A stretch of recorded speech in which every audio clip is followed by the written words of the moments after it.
Oke, jadi sebenarnya gini buat yang penelitian ini sebenarnya dia bukan berarti dia langsung dicoba di manusia ya, karena yang dari hasil dari tim gabungan UNER ini sendiri penelitiannya baru sebatas di dalam sel aja, belum dicoba langsung ke tubuh manusia yang memang pasien COVID. Tapi sejauh ini penelitiannya baru dicoba di sel aja, karena kan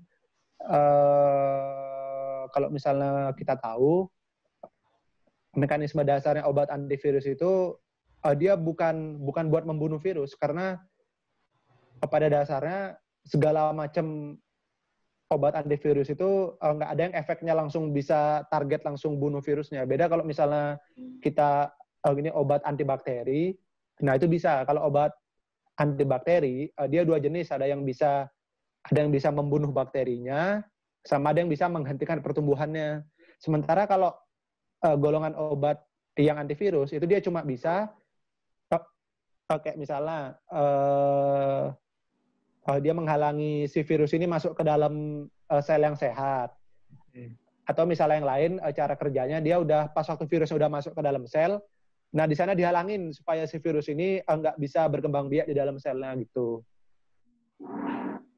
Itu sebenarnya mekanisme. Jadi bukan langsung bisa membunuh virusnya, tapi lebih ke menghalangi virusnya buat berkembang biak lebih banyak gitu. Dan sementara ini yang aku tahu sampai hari ini belum ada penelitian lebih lanjut yang dilakuin di manusia. Yang sejauh ini itu masih ini istilahnya penelitiannya masih di dalam lab doang.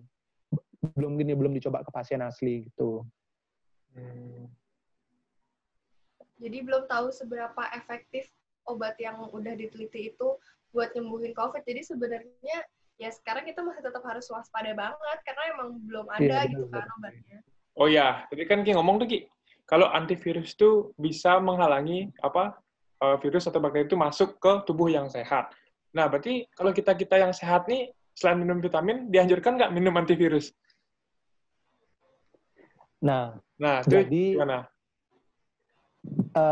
Seperti yang kita tahu, kalau perbedaannya vitamin sama obat itu, kalau vitamin itu dia memang tujuannya buat sebagai suplemen kan, sebagai gizi tambahan di luar yang kayak kita makanan kayak nasi, sayur gitu kan, vitamin itu sebagai tambahan.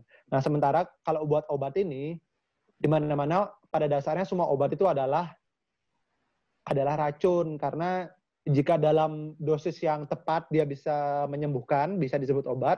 Dalam dosis yang berlebihan dia bisa jadi racun, namanya overdosis. Bisa juga sebaliknya, kalau dia misalnya dosisnya terlalu dikit, ya kayak nggak ada efeknya, kayak nggak ada bedanya kita minum obat itu atau enggak. Nah, terus buat orang sehat, ya kalau menurutku kalau gampangnya gini deh, kan kalau kita sehat, ya buat apa kita minum obat yang kayak aku bilang tadi, semua obat itu pada dasarnya adalah racun yang dosisnya itu diatur sedemikian rupa supaya dia bisa menyembuhkan gitu. Jadi kita ya kalau misalnya sehat, kita mau minum racun gitu. Gampangnya gitu. Jadi sebenarnya semua itu sesuatu yang berlebihan itu tidak baik, guys.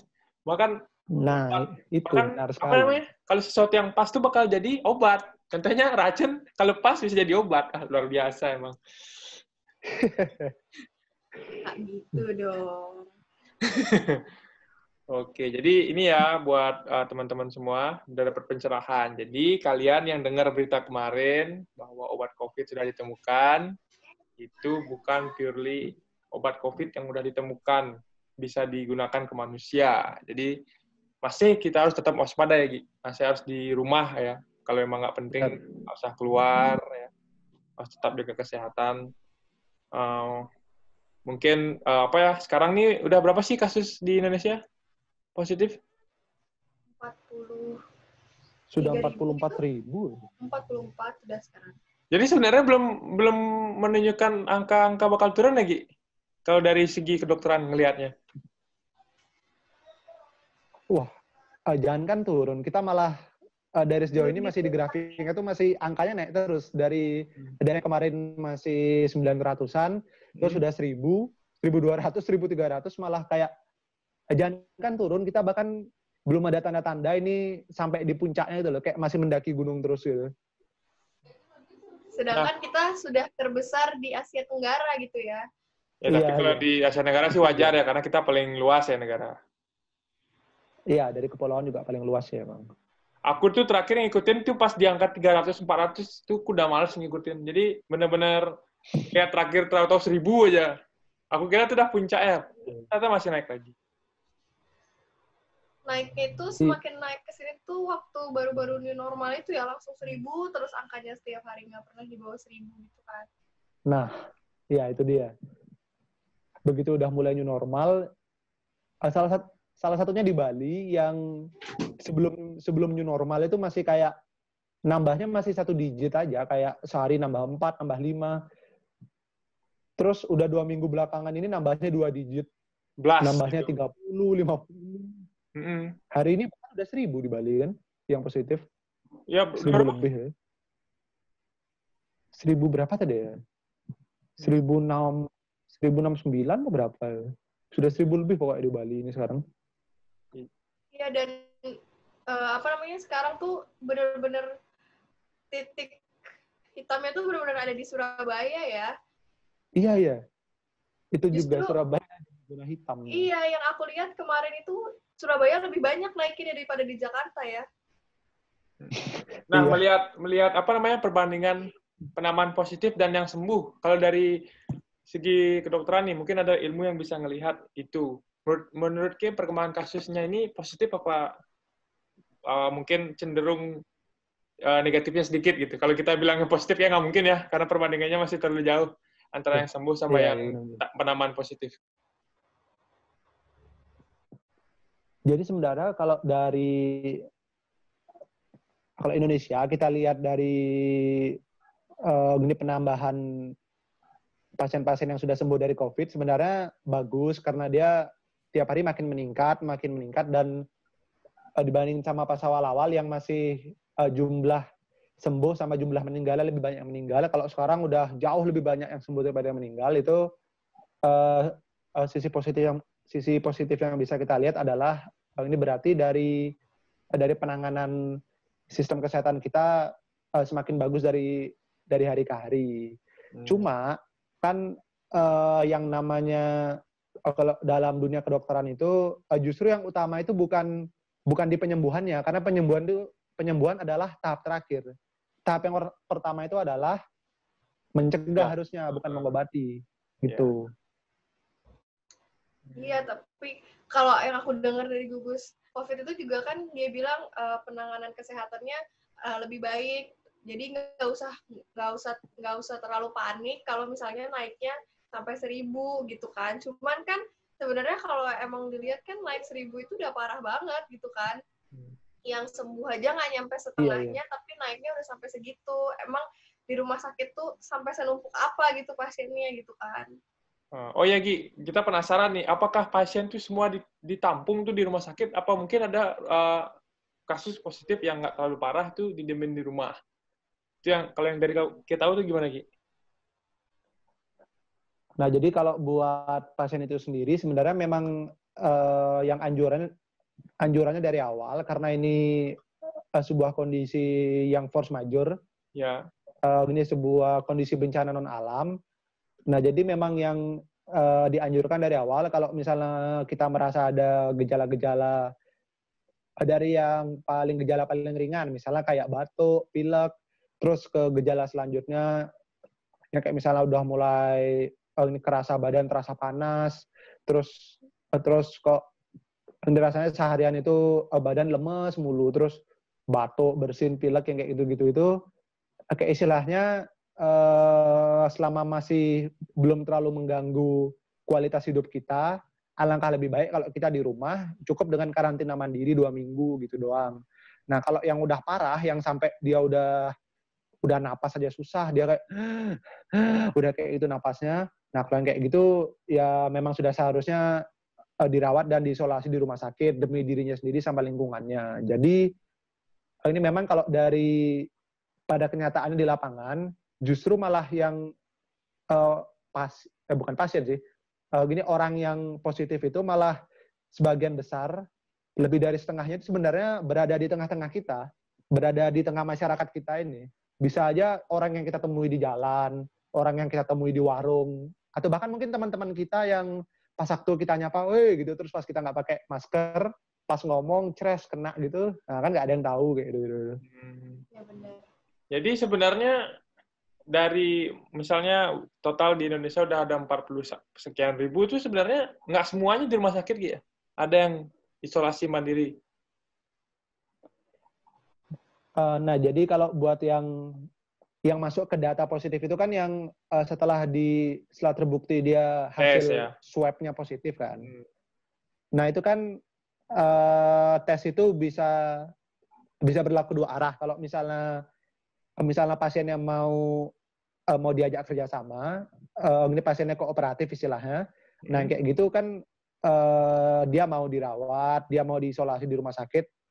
Nah, itu bagus. Tapi kalau misalnya dia tahu dirinya positif, dari hasil tesnya udah positif, tapi dia kayak masih denial, masih menolak, masih takut dikasih stigma yang buruk sama masyarakat. Nah, kayak gitu-gitu itu kan sudah bisa ditebak, dia ujung-ujungnya bukannya dia malah berusaha nyari bantuan ke fasilitas kesehatan, tapi dia malah entah dia mengurung diri di rumah, atau dia pura-pura mengurung diri, tapi dia jalan-jalan, kayak dia masih denial kalau dirinya itu sakit gitu. Nah, itu yang bahaya sebenarnya.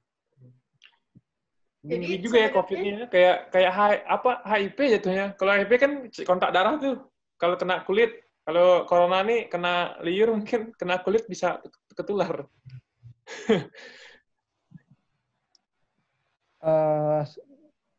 Sebenarnya kalau yang tentang kayak misalnya kita harus cuci tangan, kita harus kalau misal habis datang dari luar kita harus mandi, terus jangan bersentuhan kontak fisik itu sebenarnya bukan karena virus COVID ini bisa menular lewat sentuhan, bukan. Tapi kan takutnya misalnya kita di tangan, misalnya kita nggak pakai masker, terus pas kita batuk kan kita tutup pakai tangan gini. Nah, terus kita habis itu seandainya kita nggak cuci tangan, habis itu kan kayak ya kan namanya manusia, kebiasaannya kan kayak sering main-mainin mukanya, kayak misalnya gatel apa garuk-garuk. Pada jerawatnya gitu ya? Misalnya. Terus ada gini-gini, sudah dipencet-pencet terus. Nah, kayak gitu kan tanpa sadar yang awalnya dari tangan, pindah ke area muka kan ini otomatis lebih dekat sama jalan masuknya virus ini, yaitu lewat pernapasan itu. Nah, makanya dibilang disuruh cuci tangan, jangan kontak fisik itu bukan karena virus ini bisa menular lewat kulit. sentuhan, tapi bukan gitu. ya karena menular lewat pernapasan, dan pernapasan kan adanya di muka ini jalurnya. Oh, jadi itu penjelasannya ternyata. Jadi bukannya corona ini kayak HIV yang dari kulit, sentuhan kulit langsung bisa kena gitu ya, Agi?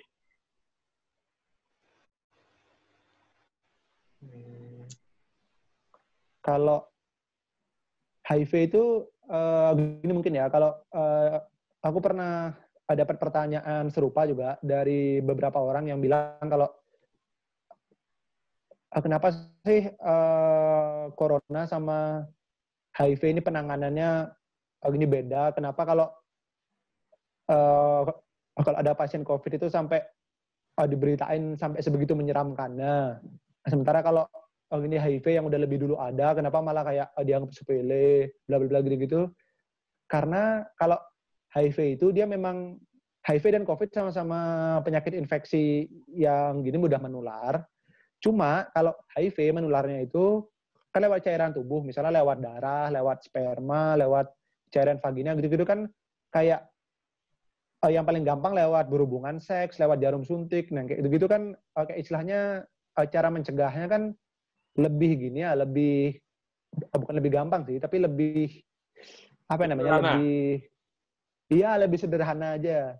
Bayangin kalau kita COVID pencegahannya sentuhan, nggak boleh. Harus mau ngomong sama orang, harus pakai masker. Harus jaga jarak 2 meter.